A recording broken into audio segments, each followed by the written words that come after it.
కలలో మీకు తెల్ల ఆవు కనిపిస్తే ఏం జరుగుతుంది?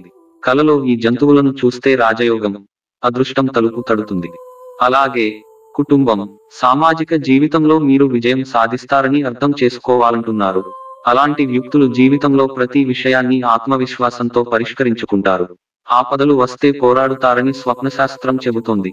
మీరు మా ఛానల్ని ఇంకా సబ్స్క్రైబ్ చేసుకోలేదా? అయితే దయచేసి వెంటనే కింద ఉన్న సబ్స్క్రైబ్ బటన్ క్లిక్ చేయండి. అలాగే పక్కనే ఉన్న గంట సింబల్ని కూడా నొక్కండి. కలలు సాధారణం. కొన్నిసార్లు కలలో జంతువులు కూడా కనిపిస్తుంటాయి.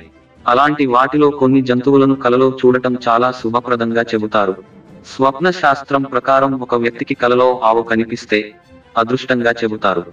హిందూ మతంలో ఆవుకు గౌరవనీయమైన స్థానం ఉంది.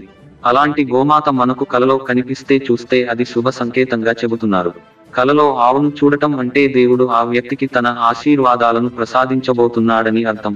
సమీప భవిష్యత్తులో మీరు తలపెట్టిన అన్ని పనుల్లో విజయం సాధిస్తారని స్వప్నశాస్త్రం చెబుతోంది.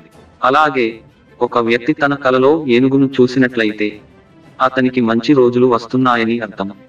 ఈ కల ఆ వ్యక్తికి సంపద పెరుగుతుందని సూచిస్తుంది. త్వరలో వారికి జీవితంలో ఆనందం, శ్రేయస్సు అందుతుంది. ఈ వీడియో మీకు నచ్చినట్లు అయితే దయచేసి షేర్, కామెంట్, లైక్ మరియు సబ్స్క్రైబ్ చేయండి. అలాగే మీకు వచ్చిన కల కూడా మాతో కింద కామెంట్ రూపంలో తెలియచేయండి.